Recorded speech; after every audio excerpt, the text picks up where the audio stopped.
We should talk about JR. He's going to make some headlines here. I guess you had made some remarks about your WWE experience, and he was not happy. Here's what JR Well, said at the time. Go ahead.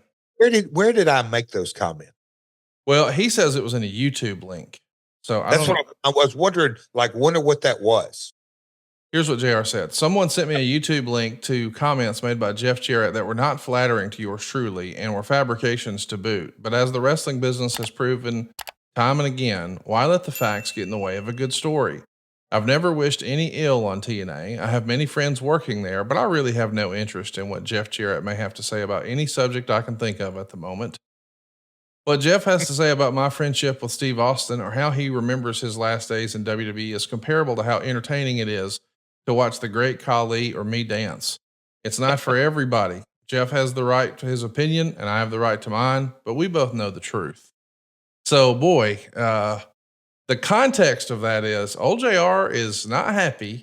And we know years later, you guys would put Humpty Dumpty back together again and you got him on the call for New Japan and wrestling history was made.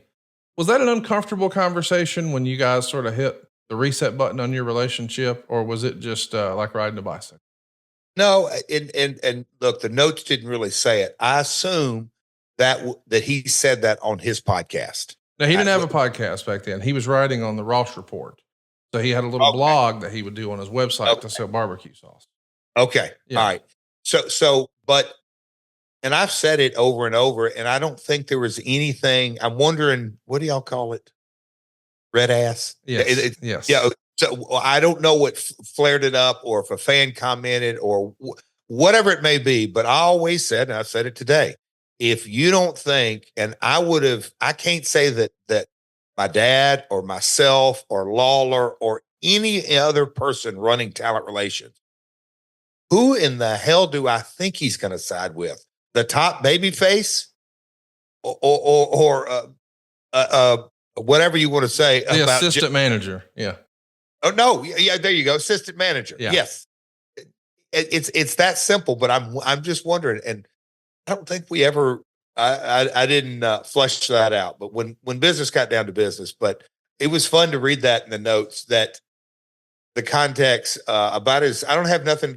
Something about it. It's about as fun as watching me and Khali dance, which is an entertaining line to Yes. say. Give a shit. Yeah. Hilarious. Well, I know you gave a shit when you guys signed a Stacker 2 Extreme Energy sponsorship. It's going to be on the ring. There's going to be a presence on the website, on the TV show. You're shooting commercials with Kurt Angle and Booker T. You may remember once upon a time, Stacker 2 had WWE commercials. They were using Trish Stratus, China, and others. This is a big feather in the cap to get a brand deal like this. Who was responsible for putting those together for the company back then? So this was, driven by Spike. And that was something that, yeah, we're going to get a few bucks. But the big picture is a major sponsor has come on to their network and is specifically buying TNA, Impact Wrestling, and a long-term deal. And to the point, they want to do integrations and ring aprons and commercials and integrate talent and all that. Donnie, I can't tell you how much of and that's when I look back on and the different times we do podcasts and I guess you could say the what ifs, because this is again 09 and the wheels came off at the end of this year. But getting sponsorships that were coming to the network buying specifically our product is such a warm and fuzzy good feel for the Spike team that it creates a value to the show that, yeah, you can put a number on it, but not really. It's kind of an intangible because we were a shining spot for the entire network. On our side, Andy Barton, Dixie would have been heavily involved.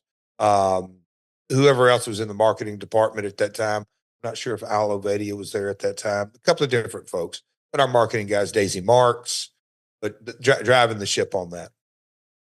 I want to ask you something fun here. This is a fun note from the Observer. Most of the crew went to the famed Big Texan Steakhouse in Amarillo, and Lethal did a spot-on imitation of Ric Flair for Terry Funk, including an old promo that Flair did word for word on Terry Funk from Lethal, and Funk was in hysterics at how good Lethal was doing Flair's voice and inflections.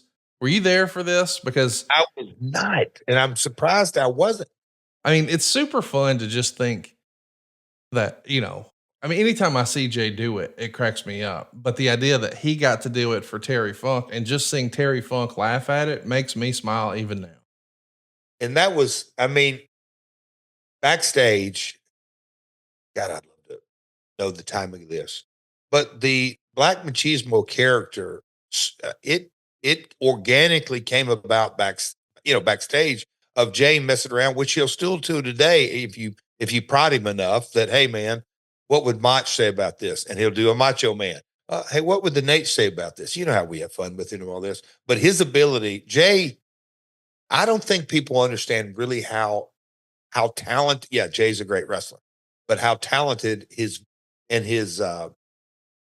acting chops, man. That guy is something. But it was fun to read about that, and I've seen that happen many times. Him to put people, but doing it to the Funker, yes, it's special. I know that there's 392 wrestlers under contract to AEW, so television time's at a premium. But we need to get Jay Lethal on our YouTube channel, just doing Ooh. some fun stuff because that dude. Can you imagine a Jay Lethal web series?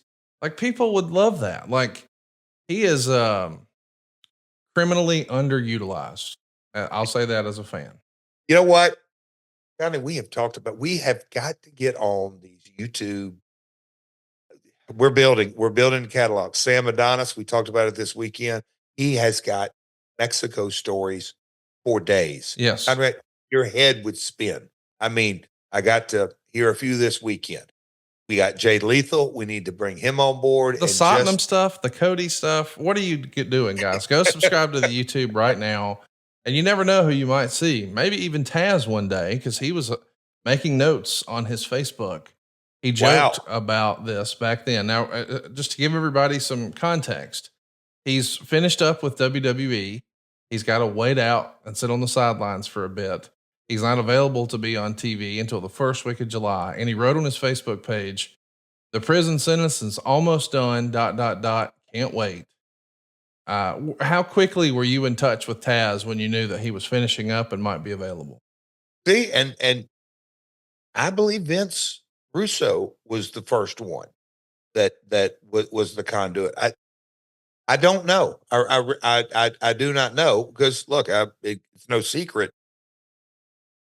Me understanding Dallas and the budgets and and everything that went with that, and the affinity that Kevin Kay, and I mean from day one, whether it's Scott Fishman, Brian Diamond, Niels, the marketing folks, the Spike team, they like Mike and Don.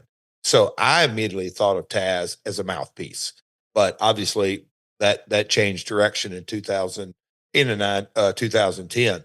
But I was surprised reading that note that Taz was kind of vocal about it on his Facebook page. The prison sentence is, woo.